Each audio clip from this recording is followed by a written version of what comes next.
Política, o político já está aqui. Discussão da prisão de um deputado federal. É prioridade para o Brasil em meio a uma pandemia, com a situação econômica que a gente vive, Prisco? Boa tarde. Boa tarde, Fernando. Como você ontem não deixou eu falar tudo, eu agora Sou obrigado, eu lhe sugeri justamente essa provocação. Em plena pandemia, recrudescendo, não só no Brasil, mas em Santa Catarina em particular, estamos vendo a situação do Oeste, especificamente Chapecó. Vamos retornar a esse assunto no início da próxima semana.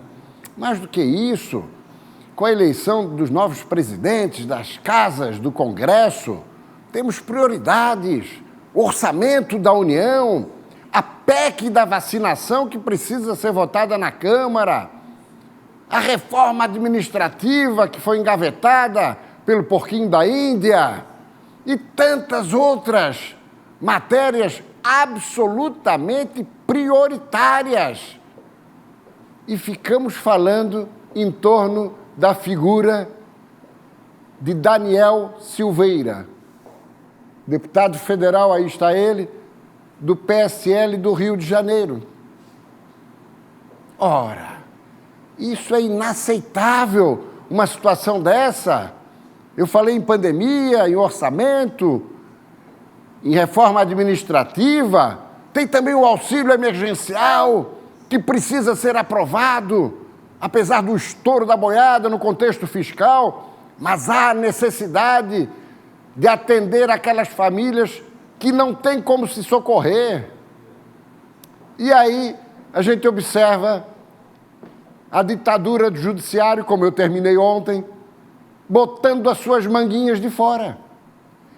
Eles estão achando que daqui a pouco sai por aí prendendo quem eles bem entenderem.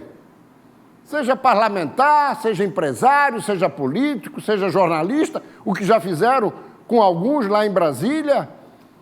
Não é assim que funciona.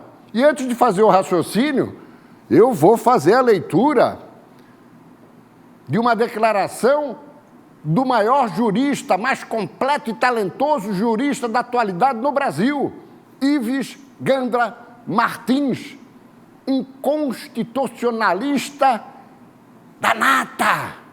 Vamos lá, o que disse ele: não estou de acordo, abre aspas, o ministro, o Xandoca, do PCC, Alexandre de Moraes, o ministro teria que pedir, o Xandoca é da minha parte, teria que pedir autorização para a Câmara dos Deputados para prender o deputado, como a Constituição determina. Sem autorização do Congresso, insisto, ele não poderia mandar prender por manifestação um deputado que é inviolado em suas manifestações. Isso, a meu ver, pode representar cerceamento da liberdade de expressão dos deputados, fecha aspas. Ele dá outras declarações aqui, mas eu vou me ater apenas a essa. E ele ainda declarou, quer dizer, teve uma ordem de prisão. Se teve uma ordem de prisão, um mandato de prisão, consequentemente, não foi em flagrante delito. Claro, flagrante delito não exige ordem de prisão. Aí fica claro. E a maioria dos juristas brasileiros estão se posicionando sobre isso. O mesmo Supremo que chega para lá na Lava Jato. Tem várias figuras soltas. Eles dão habeas corpus até para traficantes de alta periculosidade. Liberam empresários amigos, políticos. Onde está Zé Dirceu? E por que não prenderam? Já deveria estar preso, deveria estar condenado, que foi no Mensalão e no Petrolão, tinha que estar preso. Não, está na domiciliar. Se não por isso, teria que estar preso porque ele também defendeu o fechamento do Supremo. E por que não fizeram nada?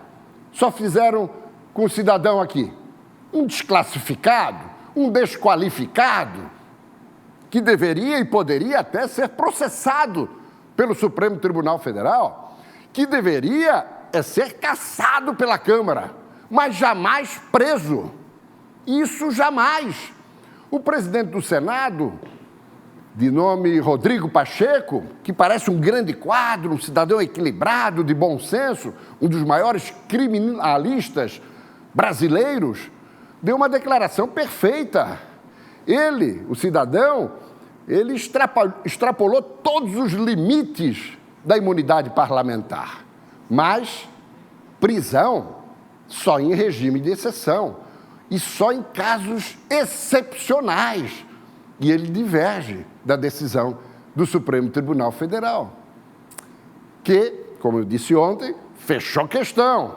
Para quê? Para pressionar a Câmara dos Deputados, que hoje tem sessão às 17 horas para deliberar sobre o futuro do parlamentar. E vai se acovardar ao Supremo Tribunal Federal. Essa que é a grande realidade. Das 24 bancadas, 18 já estão favoráveis à manutenção da prisão.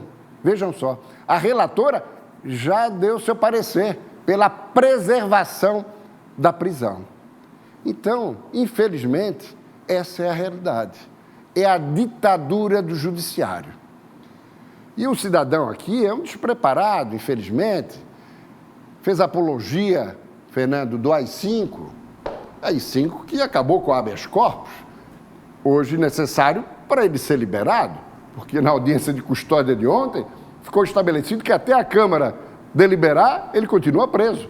E como a Câmara vai recusar ou vai manter a prisão, não vai revogá-la, então ele está provando do próprio veneno que defendeu, que é um absurdo, evidentemente.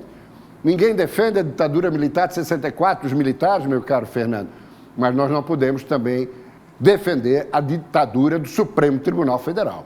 Ele está passando de todos os limites aceitáveis e colocando em risco a ruptura institucional. Porque se efetivamente esse cidadão continuar preso, precisamos observar o desenrolar dos acontecimentos. O presidente da República está quieto, os militares igualmente. Vamos observar. Acho que teremos um final de semana muito longo. Obrigado, Abraço. Prisco. Bom fim de semana.